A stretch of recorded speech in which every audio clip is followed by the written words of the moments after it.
मनसरच्या या रिसॉर्टमध्ये वाव यार एकदम टेस्टी फूड मिळतं आणि यांची द्राक्षांची बाग भाई दिल जितली आहे इस रिसॉर्टने मेरा. तर हे गाईस मी प्रजिता बुरुड आज आले होते मनसरच्या या तत्वम रिसॉर्टला. या सुंदरशा फुलांनी वेलकम केलं. रिसेप्शनच्या इथे जाऊन कार्ड घेतला आणि आमच्या कॉटेजकडे निघालो.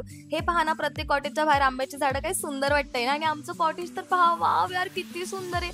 मला ना या कॉटेजच्या छोट्या छोट्या गोष्टी खूप आवडल्या, जसं की फॅन, हे लॅम्प्स, एकदम सिम्प्लिसिटी मेंटेन केली. जरा वेळ पडी मारली आणि गेट रेडी विथ मी वाला व्हिडिओ काढून मामाच्या पोरीला दुसऱ्या मिररकडे धक्का दिला आणि रेडी झाले. आणि नाश्ता करायला पोहोचलो. वेगवेगळ्या प्रकारच्या इडली, सँडविच, मसाला डोसा आणि चॉकलेट मोमोज खाऊन पेट फुल केला आणि निघालो रिसॉर्ट एक्सप्लोर करायला. सर्वात पहिल्यांदा स्विमिंग पूलच्या इथे गेलो आणि तिथे त्यांना विचारलं की अजून काय काय आहे एक्सप्लोर करण्यासाठी. तर ते बोलले पाठीमागे चिक्कूची बाग आहे. वाव, अब एक्साइटमेंट लेवल बढ़ गई, कारण मला ना या गावच्या गोष्टी खूप आवडतात. सगळ्यात पहिल्यांदा लेफ्ट साईडला उसाचा मळा आणि राईट साईडला फणस दिसले यार. पुढे गेल्यावर जांभूळ तोडून खाल्ले. एक सुंदरसं तळ क्रॉस केल्यावर फायनली चिक्कूची बाग व ही पहा द्राक्षांची बाग पाहिली यार.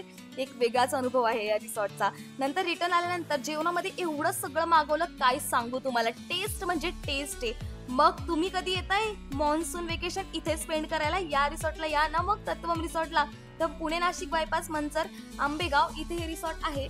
या रिसॉर्टमध्ये कॉटेजेस आणि प्रीमियम डिलेक्स रूम्स आहेत आणि यांच्या इथे फंक्शनसाठी किंग लॉन्स आणि क्वीन लॉन्स पण आहे. आणि मला सर्वात जास्त आवडलेली गोष्ट म्हणजे या रिसॉर्टचे मालक सर्वांना व्यवस्थित अटेंड करतात. तर नक्की विजिट करा या रिसॉर्टला आणि आता लाईक आणि फॉलो करून जा.